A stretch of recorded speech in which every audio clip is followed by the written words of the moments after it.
DJ. 네, 여러분은 지금 한정훈의 부동산 DJ 함께하고 계시고요. 여기 이슈 두 번째 넘어가 보겠습니다. 새 정부 출범 앞두고 있고 전국구 이슈 물론 중요합니다만 우리 수도, 서울 얘기, 부동산에 또 민감한 지역이기도 하고요. 연일 들썩이고 있는데 좀 요약을 해보겠습니다. 지난 대선 결과로 여야가 뒤바뀌게 됐죠. 그래서 오세훈 서울시장이 추진하는 사업들도 사실 전보다 힘을 얻게 된 것도 현실입니다. 저희는 그중에서도 이제 부동산 관련 사업들을 좀 짚어보고자 하는데 오세훈 서울시장이 사실 다시 서울시장으로 이제 컴백을 하고 나서 또 여러 가지 정책들이나 추진하고자 하는 게 있었지만 약간 힘을 못 받고 있었던 게 사실인 것도 있고요. 그렇죠. 예. 이제 지금부터는 좀 받을 수 있다라는 예측들도 많이 나오고 있고 대표적인 것들 좀 짚어볼까요? 지금 오세훈 시장이 서울시장으로 들어오면서 네. 지금 가장 많은 분들이 환영을 했던 것이 이 재개발 쪽이 아닌가 네네. 생각이 돼요. 왜 그러냐면은 현 정부 들어서 이제 비로소 뒤늦게 공급이 부족하다는 인식을 하고 네. 그리고 나서 공급을 하겠다고 했는데 거기에 이제 공공이라는 게 붙거든요. 민간 여러 가지. 네. 그래서 공공 재개발이니 공공 주도 재개발이니 이런 것들이 붙는데 이제 공공이 주도한다는 거잖아요. 근데 오세훈 시장이 들어오면서 재개발은 민간이 하는 거야.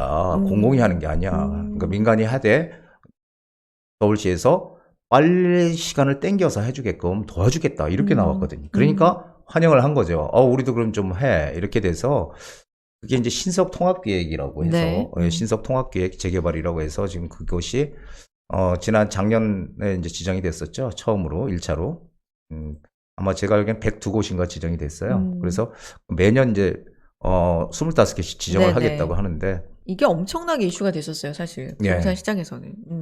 그래서 그게 지금 엄청난 이슈죠. 그래서 어쨌든 오세훈 시장은 규제를 완화해서 공급을 확대하겠다. 그래서 서울시의 공급 물량을 빠른 시간에 늘리겠다. 속도전으로 나가겠다. 지금 그래서 많은 분들이 좀 기대를 하고 있는 것 같습니다. 네.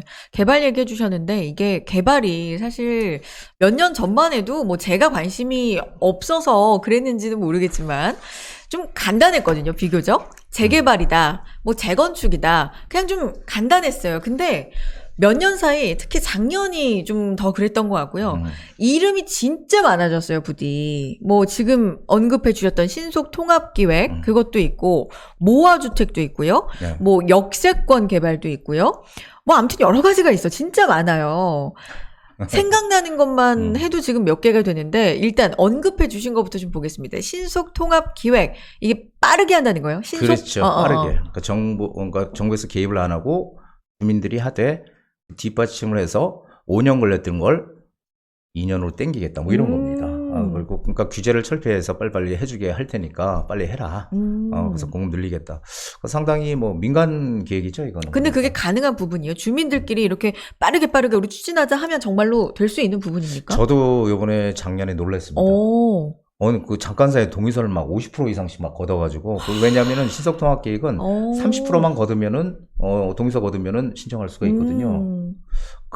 그렇게 빨리 진행이 지금 아니 그러니까 그랬던 거야. 사실 모르지만 제가 그 주민도 아니고 모르지만 제 추측으로는 그래요. 그러니까 답답했던 거야 이분들도. 그렇잖아요. 사실 더디게 되면 좀 답답한데 너희끼리 해서 뭔가 빨리 가져오면 해줄게라고 하니까 그렇죠. 더 빠르게 아주 의욕적으로 진행이 또 될 수 있는 부분이 아닌가. 지금 기존의 재개발과 틀린 거는 이제 지원을 더 많이 해주고 네. 그 대신 이제 권리산정 기준이라는 걸 만들어서 해서 그게 이제 오게 튀긴 하지만 그건 또 나중에 얘기할 기회가 있고요. 그래서 이건 그냥 재개발과 거의 같다라고 생각하시면 돼요. 그 대신 민간이 할 수 있게 빨리 지원해 주겠다는 거고 모아주택, 모아타운이라는 게 새롭게 또 등장한 이름입니다. 모아도 얼마 전에 새로 나왔어요. 그게 모아주택이라고 해서 규모가 작게 해가지고선 이제 거기 개발을 하겠다. 이 모은다의 모아 맞아요? 그렇죠, 맞아요. 그걸 이제 모아주택에서 모아타운으로 그런 곳들을 크게 10만 제곱미터만 3천. 그러니까 뭘 모은다는 거예요? 쉽게 설명해 주세요. 뭘 모아요? 그러니까 개발하고자 뭐냐면요. 개발을 하려고 하는데 재개발을 하긴 좀 어렵고. 왜냐면 재개발을 하려면 노후도가 맞아야 돼요. 그렇죠. 노후도가 맞아야 아주 되는데. 오래돼야 돼. 정말 정말 쓰러지기 그렇지. 아니 그 정도는 아닌데 진짜? 어쨌든 아니 그 정도 돼야 해주던데. 근데 이 모아주택은요, 노후도가 50%만 되면 돼요. 50%만 되면 되고, 그리고 신축 빌라, 그 다음에 오래된 빌라들이 섞여 있는 지역들. 그래서 노후도가 안 맞아서 재개발 못 하는 지역. 네. 이런 지역을 한마디로, 조그맣게 모아가지고 한 3,300평 규모로 10만 제곱미터니까요. 그 3,300평. 모은다는 건 민간이 뭐 동의서를 받는 거예요? 그러니까 요만큼 요렇게 조그맣게 가로별로 요만한 지역이 있어서 옛날에는 모화 주택이라고 해서 조그맣게 그냥 뭐 7층짜리 10층, 12층 뭐 이렇게 개발을 했다면 그런 것들을 여러 개를 모아가지고 크게 개발한다는 얘기예요. 크게. 이렇게 자잘한 것들을 조금 그걸 하나로 모아가지고 좀 더 크게 만들어서. 그래서 주차장도 넣고 아파트 같이 해서 최대 15층까지 이렇게 지을 수 있게끔 하겠다는 겁니다. 네. 그렇게 되면은 그 낡은 지역들 개발 못해서 가만히 이렇게 있던 지역들이 지금 서로 지금 하겠다고 난리죠. 네. 이게 제2의 뉴타운이라는 얘기도 있어요, 사실은. 가로주택 정비 사업이랑은 좀 달라요? 그것도 비슷한 거예요. 이게 네. 이제 한마디로 얘기하면 소규모 정비 사업이라고 해서 소규모 이제 주택 개발 사업인데 어차피 재개발 못하는 지역들을 조그맣게 하는 걸 갖다 모아주택은 전부 모아서 크게 하겠다는 거예요. 그러니까 그러네.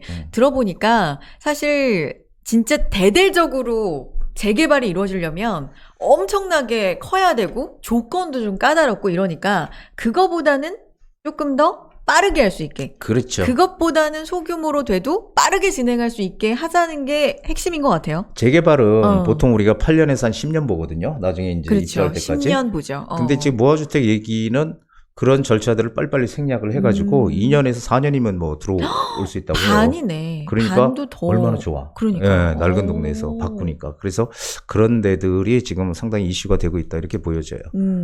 그래요. 그러면은 지금 재개발, 재건축, 뉴타운, 모아주택, 가로주택 정비사업, 신속통합기획. 와, 이렇게만 해도 엄청난데? 엄청나죠. 이것들 헷갈리실 수 있잖아요. 오늘 이제 방송 통해서 어느 정도 감을 잡으시고 궁금하시다면 전화 주시고 문자 남겨주시고 이메일도 보내주시고 댓글도 여러분 남겨주시기 바랍니다.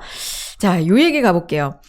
그래서 강서구 뭐 빌라촌도 그렇고 여러 군데에서 이제 이게 실제 나오고 있는 사례라고 들었는데 우리는 뉴타운 싫다. 우리도 모아주택 하련다. 이런 의지를 표명하는 데가 좀 있다고 하는데 맞습니까? 네, 맞아요. 그게 왜 그러냐면은 네. 거긴 재개발이 안 돼. 노후도가 안 맞아서. 그러니까 계속 개발 못하고 계속 뭔가 해보려고 신청을 해도 계속 퇴짜 맞는 거예요. 네. 그러니까 이제 그 좀 작은 규모로 모아타운이라는 게 나왔으니까 모아타운으로 우리도 하겠다. 지금 이렇게 나오고 있죠. 그래서 왜냐하면은 그렇게 안 되는 데들 빨리 할 수 있잖아요. 하곡동 아시다시피 하곡동 빌라들이 거의 신축 빌라들이 많이 들어왔거든요. 예전에 비해서 지금 많이 들어와서 사실 재개발은 거의 좀 힘들지 않을까 저는 생각이 되는데 모아주택이 들어와서 지금 많은 관심을 끌고 있다고 합니다. 그래서 오히려 그렇게 되면 그런 낡은 지역들이 좀 더 빠른 시간 내에 변화가 될 수 있고 가치도 분명히 올라갈 수 있는 곳이기 때문에 저는 상당히 긍정적인 방향이다 이렇게 생각이 돼요.